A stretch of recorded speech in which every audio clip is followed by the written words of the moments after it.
Oh, damn. Now I see it. Now. And the worst thing is they'll say like, "Oh, well, you know what? That's the past," or they're like, "Oh, it's the first 20 years of my life," and then after that was opportunities and just rumors and ostracization. So, but they'll act like the bullying ended it.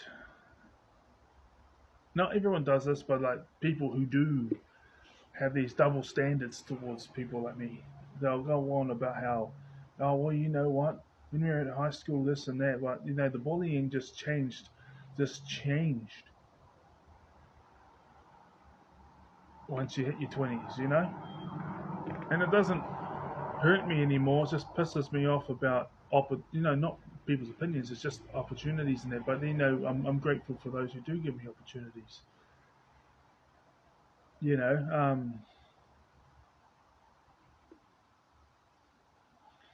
I don't take opportunities lightly. I always put my best foot forward. So yeah, my food is ready to be eaten. I still haven't eaten it. This week I'm wearing this shirt. That's an also that's a thing that helps me. It's familiarity and it's consistency. Having a shirt that you wear, that's the one you set aside for the week. And I haven't always done this because I wanted to be like, oh, it'll change. But then you see all these things of, you know. Now, obviously, I don't do it at work because when I go to work, I'll make sure that there's just like the vegetables and the meat and the fruit. But like the moistness of it coming out of the slow cooker will probably be gone by the time I eat it. But it'll still be nice, but a bit moist. And then it's not like it hasn't got a sauce with it. Usually, sometimes it changes. But yeah. I mean, it's like okay, well,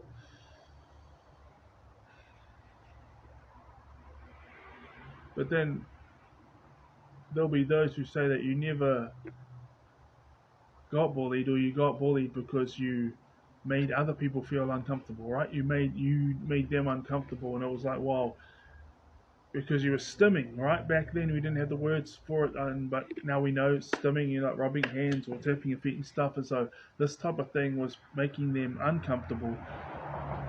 But you got there because of experiences you had with certain people, and then you start doing those things because you were highly dysregulated, and then you got punished for making other people feel uncomfortable. No one cares, you know. But here's the thing: it's just things like that, and okay, what was I gonna say? There's a recording on not recording. There's a channel on YouTube, Princess Talia. I don't know if she's on TikTok or not. I haven't searched her up, but I found it out. I bumped into her last night. It was a couple of nights ago, and then I posted some comments.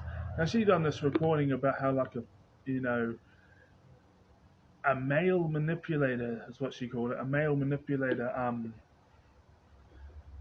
comes and loves bombs you, gives you all this attention, and why a lot of them neurodivergent people, autistic ADHD people, um, fall for it, and how they come after those who are true to themselves. And then there's a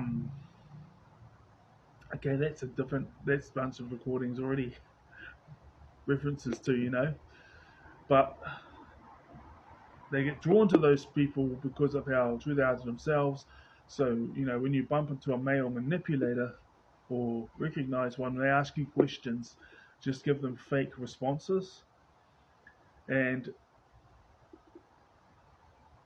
if you want to just like boost their ego, say some fake things and then kind of just back away from them or let them show themselves for who they are. I can see how people, because people do that all the time to, not everyone, but there's always people who do that to autistic and ADHD people. As soon as we do that, because they're doing it to us because they feel uncomfortable around us because they think there's something off about us. But it's just that we're different, and the majority of the world aren't autistic or ADHD. And I know there's other forms of neurodivergency, but I'm speaking from experience when it comes to those two. And then all of a sudden we'll be the ones labeled narcissists for doing that, when every time we were so truthful, or sometimes, there was the odd occasion, or, people tried to ruin our lives but failed, but then on the very rare occasion they made things more difficult for us, and on, and now I'm in the position I'm in.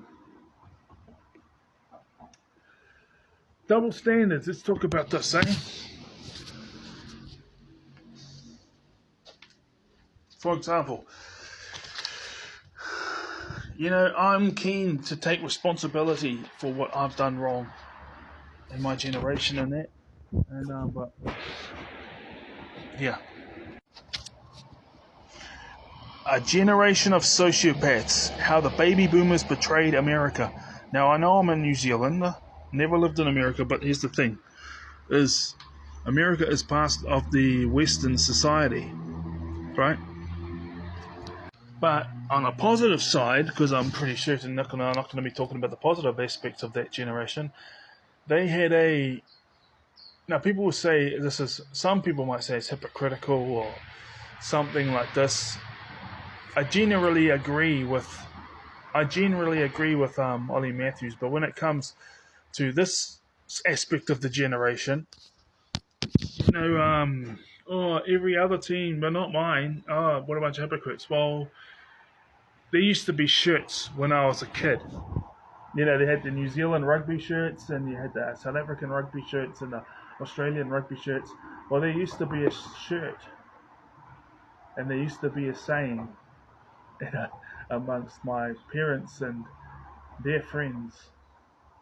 Because the two biggest enemies of the New Zealand All Blacks was the Australian Wallabies and the South African Springboks. But now there's that history, because they have 3 games every year against Australia, but in order to win the series you have to win 2 games, and so Aussie wins sometimes, but they haven't won a series since 2002, 23 years ago. They haven't won a 3-match series against New Zealand since then. They have a 3-match series every year, and New Zealand's won every series since 2002. But it's a very rare thing for New Zealand to win all 3. It has only happened on like 4 occasions. But there used to be a shirt when I was a kid. I support New Zealand, and I support anyone playing Australia. So, I support New Zealand, and I support anybody playing Australia. Because Australia and New Zealand were the top dogs, right? And don't know why I didn't say it about South Africa, but South Africa was right up there too. Well, now those were the top 3 teams my whole upbringing, but now it's South Africa and New Zealand, and either England or Ireland. But let's say if a team was playing, let's say Samoa or Fiji, or some underdog team was playing against either Australia or South Africa or England or Ireland, some of them wouldn't, half the time they wouldn't care who would win. But then let's say they had 4 games in the space of 2 years, 2 in South Africa or Australia or England, and then 2 in Samoa or Fiji, right? And let's say the top dog team had actually beaten the underdog team both times at home, and they'd already won 1 out of the 2 in their other team's territory, right? Now they're going to play for a second time. All dad and all people I knew around that age would always be rooting for that underdog to, to get their licks in, to get a win every here and there, So that's a positive thing about that generation.